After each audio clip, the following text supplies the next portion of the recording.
Astra Motor Sulawesi Selatan resmi menjadi sponsor utama PSM Makassar pada Liga 1 musim 2025 hingga 2026. Sebagai main dealer sepeda motor Honda untuk wilayah Sulawesi Selatan, Barat, Tenggara, dan Ambon, ini adalah kali ke-8 berturut-turut Astra Motor Sulsel mendukung PSM. Kepala Wilayah Astra Motor Sulsel, Tamsir Sutrisno, menyebut kerjasama ini sebagai bentuk satu hati dan satu semangat Honda jagoanku dengan PSM untuk meraih kejayaan di Indonesia. Setelah 7 tahun dukungan yang kami berikan, maka dukungan penuh kembali kami berikan kepada PSM Makassar untuk tahun ini.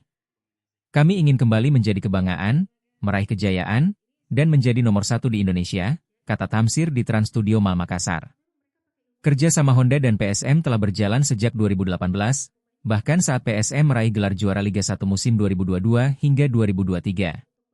Pada musim ini, logo Honda akan terpampang di bagian depan jersey, sedangkan logo Astra Motor akan hadir di lengan. Kami selalu percaya bahwa PSM Makassar adalah klub yang berpotensi juara, menjadi nomor 1. Seperti Honda yang selalu percaya bisa menjadi nomor 1, tambah Tamsir. Direktur Operasional PSM Makassar, Rafiuddin Razak, mengapresiasi kerja sama panjang dengan Honda Astra Motor Sulsel dan menyebutnya sebagai modal penting menghadapi Liga 1 2025 hingga 2026.